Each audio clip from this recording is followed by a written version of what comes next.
What's up, everybody? Dave Nielsen with the Momentum Real Estate Advisors, joined by Ryan Colby of Koala Inspections. I had a question I wanted to ask you. We were just talking about it before we started recording.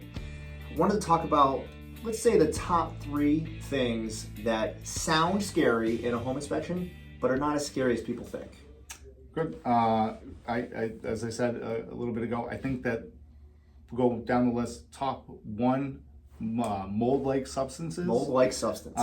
We're not allowed to call it mold unless we have definitive proof by a laboratory. But that being said, there are several instances where you might find some substance that looks like mold and that it might not be that big of an issue. Certain places like a bathroom, right? People that don't vent the bathroom appropriately, there's a lot of excess moisture, but you could have the bathroom cleaned and vented properly and there's not going to be more of an issue. Places like the attic, sometimes if they're not vented properly, you might get some growth on the underside of the sheath in the attic, but proper ventilation will stop any of that. So those things can be brought up in an inspection report that I feel like kind of buzzwords that people get really afraid of, but there is often sometimes a simple answer and a simple correction that will resolve the issue. Simple correction is an important part. So again, not a mold expert, but sometimes like people see like, oh my God, there's a little bit of mold in the house. There's going to be a ton of mold in the house. If I breathe this air, I'm going to die. Like that's the reaction that some people have to that. Yeah. Sometimes it's as simple as bleach and warm water. Yeah. Sometimes it's as complicated as a $8, $9, $10,000 whatever dollar remediation process, right? I've seen both. Yeah. I've seen both. There's a lot. I mean, people don't understand sometimes that mold is everywhere in this world. It's just a matter of having enough moisture for it to grow. And if you cut off the moisture source, then it usually doesn't have an issue. It doesn't have the ability to grow. So, like I said, a couple simple answers can usually be what resolves the issue. Perfect. Number 2, settlement is another big buzzword. But settlement, whether foundation or around like settlement cracks around doors and windows. They say that a home takes, like a new build home takes 10 years before it finally settles into its position. Right. Some of that being, when they construct the home, they might not make a perfect cut, and then it's the little bit of wiggle room allows for some settlement. So when you see settlement cracks, whether foundation or around doors, it could be that it has happened and it is not going to move again. It's just, this is the condition of it now. It should be looked at sometimes if it's a foundation by a specialist to confirm that. But things around cracking around doors, if you paint them, fill the crack, repair it, paint it, and you never see the crack reappear, then the house settled the way it was gonna naturally settle, and it's not happening anymore. You mentioned, sorry, I don't mean to interrupt you. Actually, I guess I completely mean to interrupt you.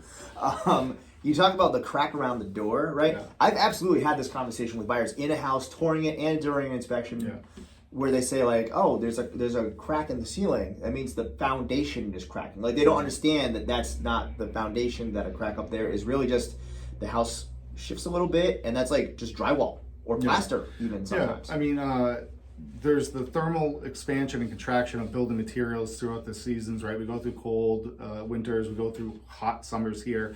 The house does expand and contract. We've all gone over a bridge that has those big metal expansion joints, right? The same thing happens to your home. So it has a little bit of give, expansion and contraction, and sometimes you do get little damages around doors, or even maybe a crack along the ceiling, along the joint. So those little things can be part of the natural life of the home, and isn't always a sign of a larger problem. Just might need some correction to determine that it's no longer moving. Yeah, and sometimes that doesn't necessarily mean, oh my God, we need to raise the house and completely redo the foundation. Sometimes it's a lot simpler than that. Yeah, 100%. Perfect.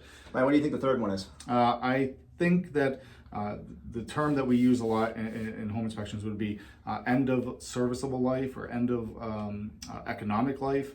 When we talk about the major systems like roofing, HVAC systems, ACs, furnaces, boilers. So there's a set number of years that equipment is supposed to last.